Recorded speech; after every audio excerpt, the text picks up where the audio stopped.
Assalamualaikum warahmatullahi wabarakatuh. Melanjutkan pembahasan yang kemarin tentang perkembangan dinasti Abbasiyah. Oke, kali ini akan membahas tentang kemunduran dinasti Abbasiyah. Faktor-faktor yang menyebabkan kemunduran Bani Abbasiyah dikategorikan oleh ahli sejarah ke dalam dua faktor, yaitu faktor internal dan faktor eksternal. Satu, faktor internal. A. Tekanan orang Turki. Sejarah masuknya orang-orang Turki ke dalam pemerintah dinasti Abbasiyah diawali dari kebijaksanaan Al-Makmun yang menunjuk saudaranya Al-Mutaksim menjadi khalifah sepeninggal beliau. Ketika itu, orang-orang Persia tidak setuju karena mereka berkeinginan agar Al-Makmun mengangkat anaknya yang bernama Abbas menjadi khalifah. Hal itu tidak diinginkan Al-Makmun. Akhirnya Al-Muqtasim diangkat Al-Makmun menjadi khalifah menggantikannya. Setelah Al-Muqtasim naik tahta, dia memindahkan ibu kota Daulah Abbasiyah dari Baghdad ke Samara, kira-kira 95 km ke arah hulu Sungai Tigris, dengan membangun istana dan asrama-asrama tentara yang akan menampung 250.000 tentara, dan sebagian dari kota yang dibangunnya itu diberikannya kepada kepala-kepala suku Turki. Pilihannya jatuh kepada orang-orang Turki karena dia sendiri atau ibunya berasal dari Turki. Untuk memperkuat pemerintahannya, maka dibentuknyalah tentara reguler yang terdiri dari orang-orang Turki yang berasal dari para budak. Orang Turki yang terkenal jiwa militernya semakin hari semakin memperlihatkan prestasi mereka dalam bidang militer. Akibatnya, pangkat-pangkat tertinggi dalam kemiliteran diberikan kepada mereka, sehingga secara perlahan-lahan tentara Arab dan Persia semakin terdesak ke belakang. Begitu besarnya peranan orang-orang Turki tersebut dalam pemerintahan Daulah Abbasiyah menyebabkan tentara-tentara dari unsur Arab dan Persia terpaksa mencari jalan keluar untuk mendirikan kerajaan-kerajaan kecil yang terbebas dari pemerintahan pusat.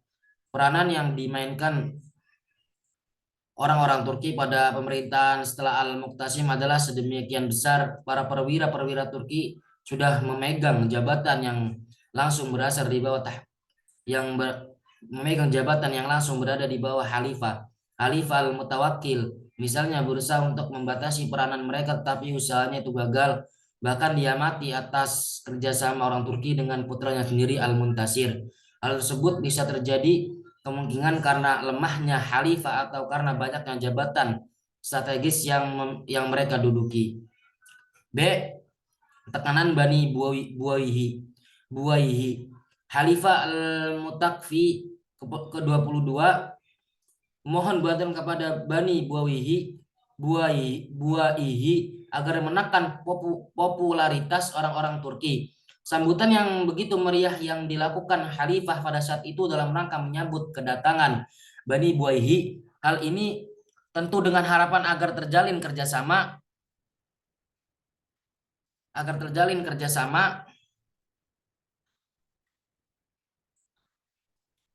yang baik antara Bani Buwaihi dengan Bani Abbasiyah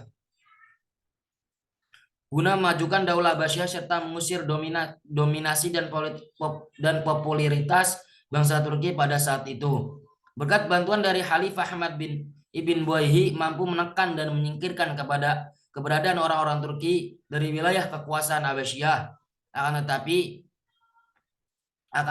tetapi dengan keberadaan pemimpin Abbasiyah pada saat ini begitu lemah, serta ditambah dengan pemimpin Bani Abbasiyah yang tidak memiliki kekuasaan untuk menekan pengaruh Buwaihi, sehingga harapan untuk mewujudkan Daulah Abbasiyah yang maju hanyalah angan-angan belaka saja. C. Hadirnya dinasti kecil yang memerdekakan diri. Pemimpin Bani Abbas sangat senang dengan pengakuan yang nyata dan penyetoran upeti. Alasannya bahwa para pemimpin tidak cukup mampu untuk menundukkan mereka. Tingkat keyakinan bersama di antara para penguasa dan kepala otoritas publik begitu minim, dan lebih jauh lagi, para penguasa Abbasiyah lebih menekankan pada pembinaan peradaban dan budaya di samping masalah-masalah pemerintahan dan pemulusan wilayah. Selain itu, motivasi utama dibalik mengapa banyak kabupaten menjadi otonom adalah terjadinya perselisihan atau pertempuran kekuatan di pemerintahan pusat yang dilancarkan oleh Persia dan Turki. Dampaknya daerah-daerah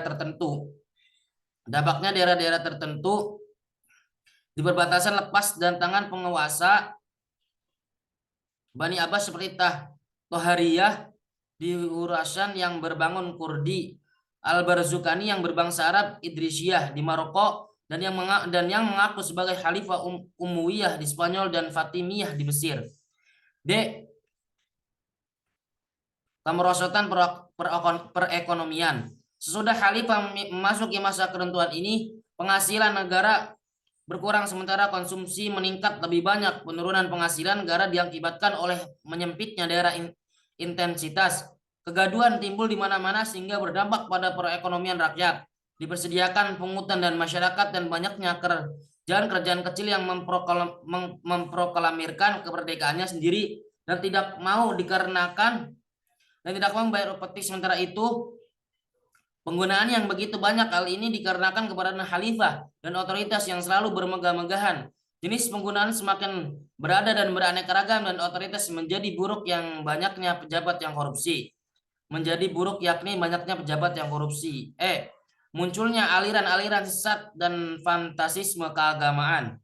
Ketidakcapaian keinginan Persia untuk menjadi penguasa yang maksimal akhirnya menimbulkan rasa kekesalan yang kemudian memotivasi sebagian di antara mereka untuk menyiarkan pemahaman Mazdakisme, Manuisme, dan Zoroasterisme.